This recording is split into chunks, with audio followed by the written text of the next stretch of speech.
Mm-hmm. You know, how can you compare? I mean, even a basket of oranges that might all look the same, that's just on the outside, but each orange is uniquely different. And if you cut it open, you'll see that the pattern in each orange, where it might be similar, is very, very different. So each of us is so unique and so different.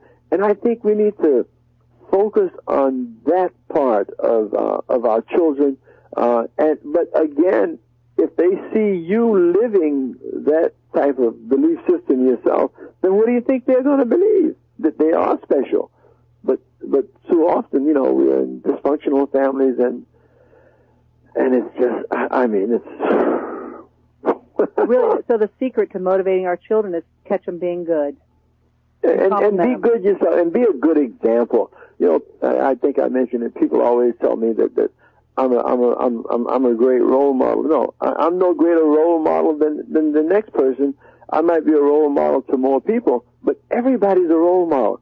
And the question becomes, what type behavior are you modeling? And to be gentle and kind with ourselves, because, my goodness, I mean, we say so many horrible, negative things to ourselves subconsciously underneath our breath that we would never say to somebody else. You know, you look in the mirror and you say, oh, my gosh, look at those fat thighs.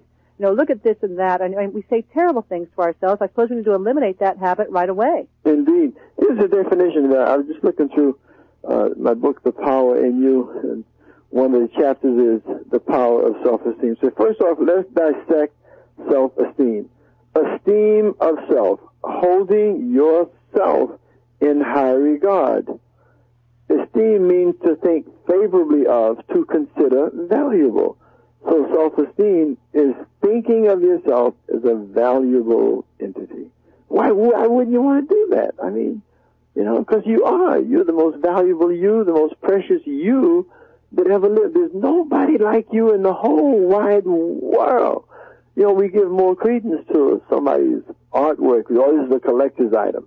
Well, there are billions of collector's items walking all over the earth, and we are so demeaning to one another. We just, you know, we kill each other. We beat each other up, and we disrespect each other. And I think all of that really is just disrespecting yourself, because we're just in each other's lives as a mirror, reflecting what it is that we need to change and improve upon. And when I criticize or condemn something in you, you're the mirror that's showing me what needs to be changed within myself. You mentioned the book, The Power of You. Do you have any other book recommendations for our listeners? Books that have been made a difference for you that you would recommend that we read as well? You know, there is a book written by a friend of mine named Jerry Jampolsky. It's called Love is Letting Go of Fear. It's a wonderful, wonderful book. It's so simple, but, you know, I mean, the Bible says we are created in the image and likeness of God, and that God is love. So that the essence of your being is love. And this book really helps you to understand that, helps you to love yourself more, and in turn, when you can love yourself more, guess what? You love everybody in your life more. Of course, it just makes sense. Well, Wally, I want to open up the call. We have so many people, but I really want them to be able to connect with you.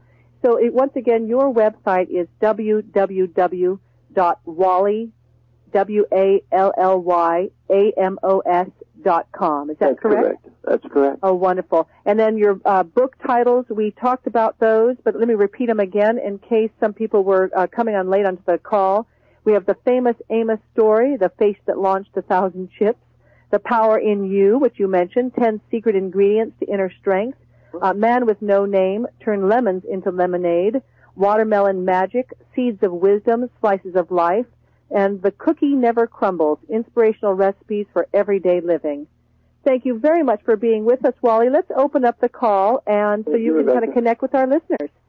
So, callers, if you would, please, so many people on the call, as you can imagine, please do mute out your phone now, and you can either use the mute button on your phone or press *6, and then come out, and we'll take one question or comment at a time. So if you just want to ask him a question or you want to add to this discussion, I know everybody would appreciate hearing your ideas as well.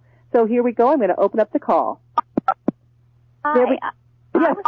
I was wondering what the title was that he just said of a book. Love is Not Something. I didn't get it all. Love is Letting Go of Fear. It was written by Jerry Jampolsky, Jampolsky.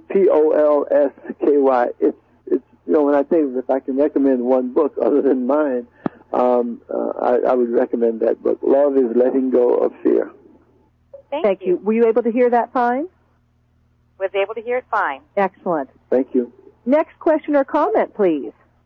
I have a question for Mr. Amos, who is a great entrepreneur. I just wanted to know of any suggestions he might have for raising children to be entrepreneurs.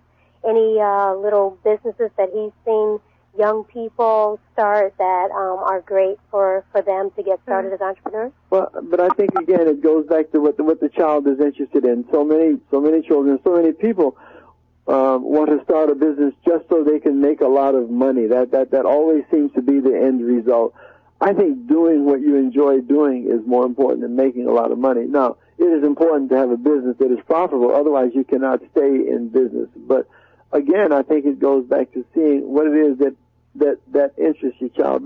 But entrepreneurs, I think crop up early on. And if you're watching your child, see what is interesting them and what it is that they're gravitating towards. And if you're an entrepreneur, then chances are your child's going to be one also. But not necessarily. None of my children are entrepreneurs. I've got one son who's interested in. He works with Boys and Girls Clubs. I've got another son who's working with a nonprofit group, and another son who's interested in music. I got a daughter who is interested in broadcast journalism. So it goes back again to we're all different, and I just think that you got to watch them and encourage them to do things that they love to do. Wonderful. There we go. I've opened up the call again. It was just such a good answer. I wanted to make sure we had a clean line. Did he answer your question? Yes, he did. Thank you very much. It's my pleasure. Thank you very much. Any other questions or comments before we take a break before our next speaker? I have a comment. Yes, please. I wanted to say I strongly disagree with something he said early on, which was that he's not an educator. He is very much an educator, and in the truest sense of the word. So thank you very much. I graciously accept your compliment. And I think that she would disagree as well about you not being a motivational speaker, too, because I do feel very inspired and very motivated. Absolutely. Excellent. I believe in what I'm saying. And what I'm saying, all I'm doing is sharing my belief and my experiences with people. And I know the route that I've taken to get the results that I've gotten in life and continue to get every day in life. So, yes? Yes, thank you very much. And callers, as you know, we are recording the calls. We know it's 4 hours a day on the line is awfully hard. And so you can order this recording with Wally, pass it on to your friends and your relatives. It's available at homeschool.com/pre-order.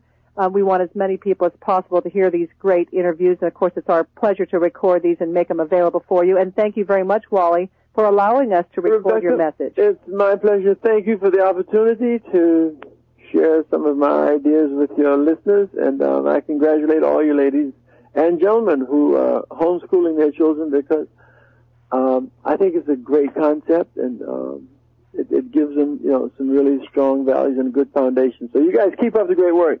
So, Wally, stay on the line just for a moment more. I want to open up the call so people can all say thank you and goodbye to you.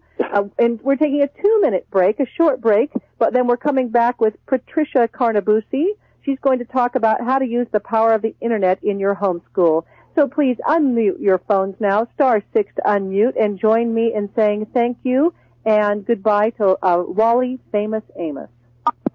Thank you, Mr. Amos. Thank you. Thank you. All of you. Have a great day. Aloha, and happy August 1st. Aloha. Yeah, thank you, Wally. All right. Bye-bye. Bye.